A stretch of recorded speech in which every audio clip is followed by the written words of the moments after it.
Assalamualaikum warahmatullahi wabarakatuh. Saya Rina Afija dari Fakultas Syariah jurusan Astronomi Islam akan menjelaskan sedikit mengenai asas-asas hukum administrasi negara.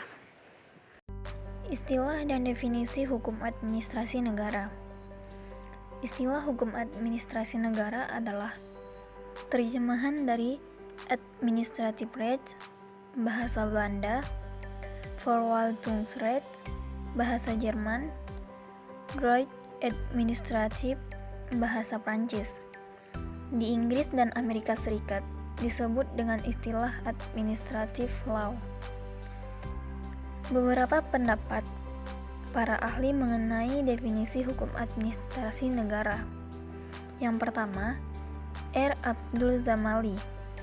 Ia berpendapat bahwa hukum administrasi negara adalah peraturan hukum yang mengatur administrasi, yaitu hubungan antara warga negara dan pemerintahnya yang menjadi sebab sampai negara itu berfungsi.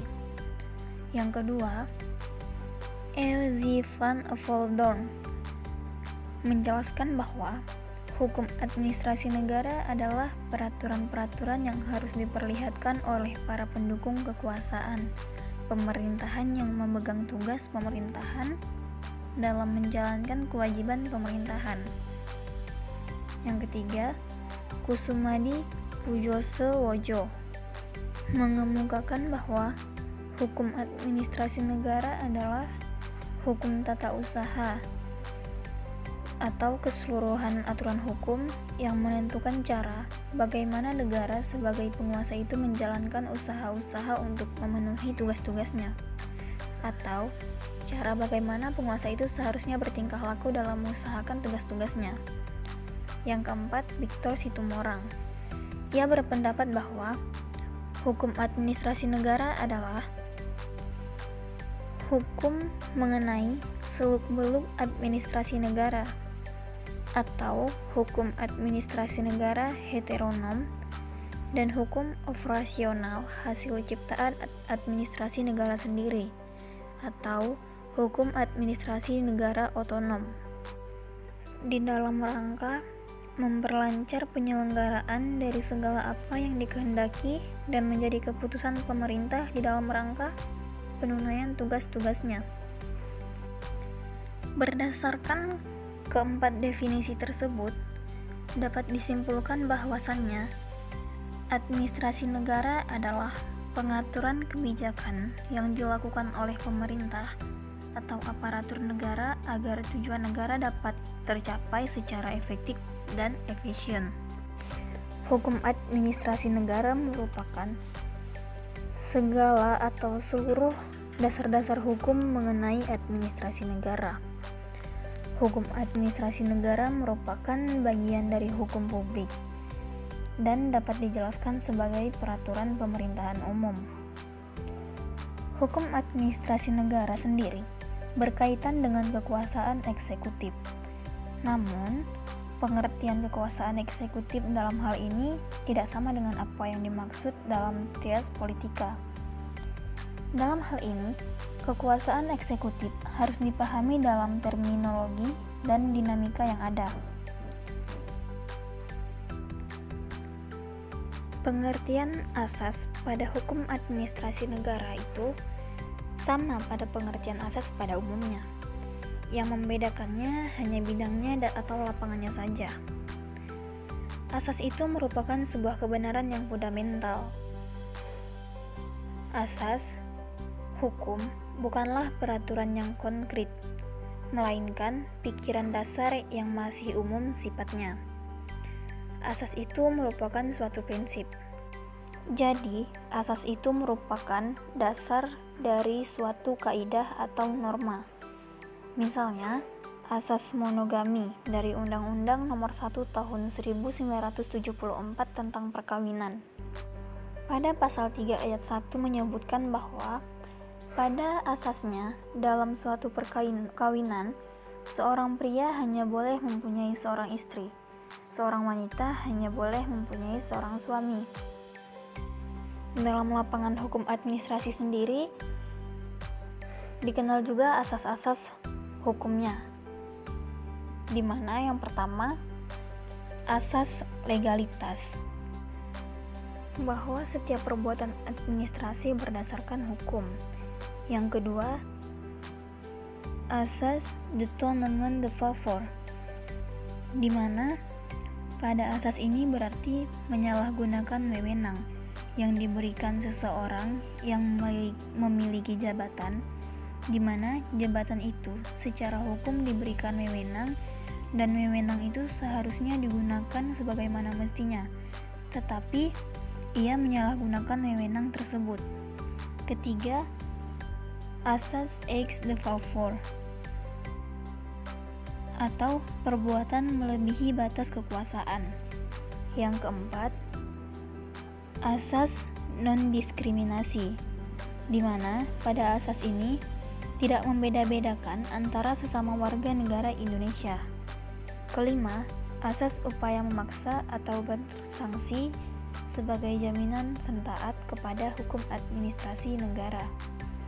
Yang keenam, asas kebebasan atau freie Emerson, di mana orang yang bebas mempertimbangkan, bebas menilai, bebas menduga, dan bebas mengambil keputusan. Asas freie Emerson ini diberikan kepada administrasi negara atau pemerintah karena fungsi administrasi negara adalah menyelenggarakan kesejahteraan umum. Kemudian, perbuatan administrasi negara. Dalam suatu negara modern, di mana negara ikut campur dalam segala lapangan kehidupan masyarakat, maka kepada administrasi negara diberikan tugas membentuk undang-undang dan peraturan-peraturan atau disebut dengan istilah tugas legislatif dengan melalui delegasi. Menurut Bahsan Mustafa, bahwa penyerahan atau pelimpahan kekuasaan wewenang membuat undang-undang dari badan pembuat undang-undang kepada badan-badan administrasi negara disebut delegasi perundang-undangan,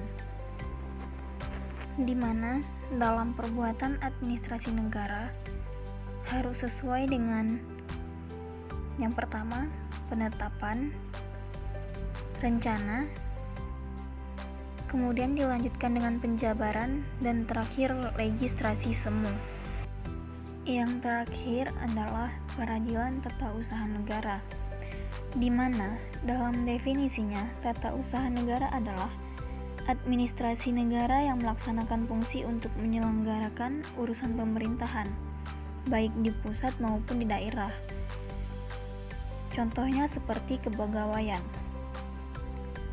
Menurut Pasal 4 Undang-Undang Nomor 5 Tahun 1986, sebagaimana telah diubah dengan Undang-Undang Nomor 9 Tahun 2004, tentang peradilan tata usaha negara, disebutkan bahwa peradilan tata usaha negara adalah salah satu pelaksanaan kekuasaan kehakiman bagi rakyat pencari keadilan terhadap sengketa tata usaha negara. Ada dua jenis pengadilan. Yang pertama, pengadilan tata usaha negara. Pengadilan tata usaha negara ini terletak di kabupaten atau kota, yakni tahapan pertama. Jenis kedua adalah pengadilan tinggi tata usaha negara, yakni terletak di provinsi atau tingkat banding. Para pihak dalam pengadilan tata usaha negara, yang pertama penggugat. Penggugat ialah perseorangan atau badan hukum perdata. Penggugat juga orang yang mengalami kerugian sebagai akibat adanya keputusan tata usaha negara. Pihak yang tergugat pastinya badan atau pejabat tata usaha negara yang mengeluarkan keputusan tata usaha negara. Badan atau pejabat yang melaksanakan urusan pemerintahan berdasarkan peraturan perundang-undangan yang berlaku. Objek sengketa tata usaha negara. Yang pertama, keputusan tata usaha negara, suatu penetapan tertulis yang dikeluarkan oleh badan atau pejabat tata usaha negara yang berisi tindakan hukum tata usaha negara yang berdasarkan peraturan perundang-undangan yang berlaku, yang bersifat konkret, individual, dan final, yang menimbulkan akibat hukum bagi seseorang atau badan hukum perdata. Tenggang waktu memajukan gugatan tata usaha negara. Gugatan hanya dapat dilakukan dalam tenggang waktu 90 hari atau 3 bulan, terhitung sejak saat diterimanya atau diumumkannya keputusan badan atau pejabat tata usaha negara. Sekian yang dapat saya jelaskan pada materi kali ini. Wassalam.